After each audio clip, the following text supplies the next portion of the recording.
इसी तरह से साउथर्न लेबनान में इस खूबसूरत मस्जिद का हाल इजराइल ने क्या किया है देखिए। बमबारी करके पूरी मस्जिद को ही इजराइल ने शहीद किया है। यही बात भारत के अंधभक्तों को पसंद आती है। ठीक इसी तरह से साउथर्न लेबनान में इजराइल ने बमबारी करके एक पूरे के पूरे परिवार को कत्ल कर दिया। ताजा तरीन जानकारी के मुताबिक इजराइल ने 25 लेबनान के गांव को पूरी तरह से खाली करवा दिया है हमला करने के लिए। वहीं यूएन ने कहा है कि हमारी इंटरनेशनल मिलिट्री फोर्स जो है, यूएन की जो फोर्स है, उसके कई सारे बेसिस को इजराइल ने बमबारी करके, गोलीबारी करके बुरी तरह से नुकसान पहुंचा दिया है। उधर मेरे दोस्तों, इजराइल ने अपने ही इजरायली इलाकों को, बॉर्डर के इलाकों को मिलिट्री जोन घोषित करते हुए पूरी तरह से सील कर दिया है। इजराइल ने दर्जनों गांव को खाली करवा दिया, उसके बाद कई गांव पर हमले किए और उस ताजा तरीन हमले में गांव के 2 लोग भी मारे गए हैं। वहीं जैसे इजराइल गाजा के अंदर पूरी प्लानिंग के तहत बिल्डिंग स्ट्रक्चर्स को बम लगाकर सपाट कर रहा है, समतल कर रहा है, ठीक ऐसे ही लेबनान में भी वो मकानों को बम लगाकर उड़ा रहा है।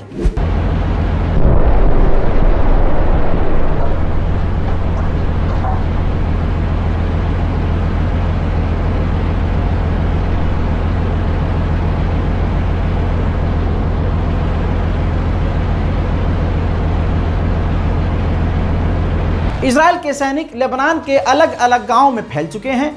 गांव को तबाह करके, बमबारी करके, तबाही मचाकर वहां पर गश्त कर रहे हैं।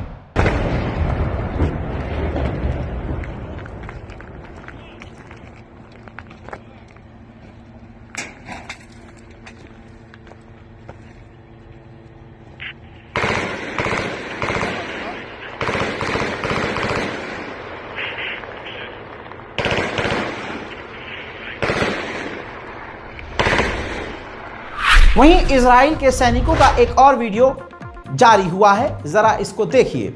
इजराइल के सैनिक लेबनान के घरों के अंदर घुसकर उनके मकानों के सामान को लूटपाट मचा रहे हैं और यकीन कीजिए ये वीडियो खुद वो रिकॉर्ड कर रहे हैं और सोशल मीडिया पर भी खुद ही पोस्ट कर रहे हैं।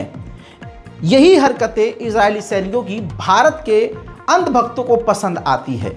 आप देखते हैं कि भारत के अंधभक्त जो बेरोजगार हैं वो अपने धर्म की आड़ में मुसलमानों को बदनाम करते हुए, इल्ज़ाम लगाते हुए उनके घरों और दुकानों पर हमला करते हैं और वो भीड़ मुसलमानों के सामान को लूट लेती है और फिर मकान को आग लगा दी जाती है।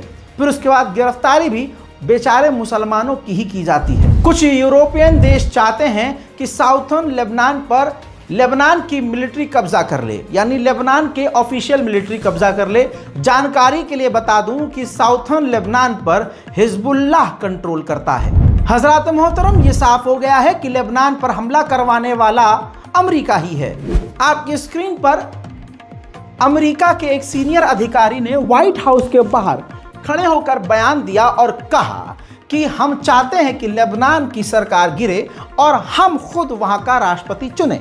सवाल यह है, जो दुनिया को ज्ञान देता है और इल्ज़ाम लगाता है कि फला फला फला और फला देश हमारे देश के चुनाव में टांग अड़ा रहे हैं, वही देश कितना बड़ा दोगला है कि दूसरे देश के अंदर खुद राष्ट्रपति बनाकर चुनना चाहता है, बनाना चाहता है ताकि वो उसे कंट्रोल कर सके। अगर मैं लेबनान में अपना पसंदीदा व्यक्ति राष्ट्रपति बनाऊंगा तो जाहिर सी बात है लेबनान के लोगों की वो बात नहीं सुनेगा, वो राष्ट्रपति मेरी बात सुनेगा। ये अमेरिका की क्रोनोलॉजी है। हजरत, लेबनान में 2255 बेगुनाहों की जान जा चुकी है और लगभग 10,000 से ज्यादा लेबनीज घायल हैं। 8 से 9 लाख लोग बेघर हैं। 4 लाख से ज्यादा लोग देश ही छोड़ चुके हैं। उधर फ्रांस के राष्ट्रपति इमैनुअल मैक्रोन ने हिजबुल्लाह को कहा है कि इजराइल पर रॉकेट दागना बंद कर दे। उधर CNN चैनल ने साफ तौर से कहा है कि इजराइल और जो लेबनान की जंग है वो काफी खतरनाक चल रही है। हिजबुल्लाह को हराना इजराइल के लिए आसान नहीं है, क्योंकि हिजबुल्लाह कमजोर नहीं है और उसके पास भारी मात्रा में अभी भी हथियार हैं। CNN ने खुद कहा कि लेबनान गाजा नहीं है। अब सोचिए, इजराइल के ही डॉक्टरों ने जानकारी दी है कि कुछ ही हफ्तों के अंदर हमने इजरायली 100 से ज्यादा सैनिकों का इलाज किया है, यानी भारी मात्रा में लेबनान में इजराइल के फौजियों को नुकसान उठाना पड़ रहा है। इमैनुअल मैक्रोन का हिजबुल्लाह से कहना कि इजराइल पर बमबारी और रॉकेट बंद करो, और डॉक्टरों का, इजरायली डॉक्टरों का यह कहना कि भारी मात्रा में इजराइल के सैनिक घायल हो रहे हैं, इस बात की दलील है कि हिजबुल्लाह के रॉकेट और हिजबुल्लाह की गोलियां काम कर रही हैं। अब एक और मंजर आपको दिखाऊंगा कि जब लेबनान की तरफ से दर्जनों रॉकेट दागे गए तो एक बार फिर से इजराइल के आयरन डोम डिफेंस सिस्टम फेल हुए और इजराइल के रेसिडेंट इलाकों में कई जगह जाकर ये रॉकेट गिरे हैं।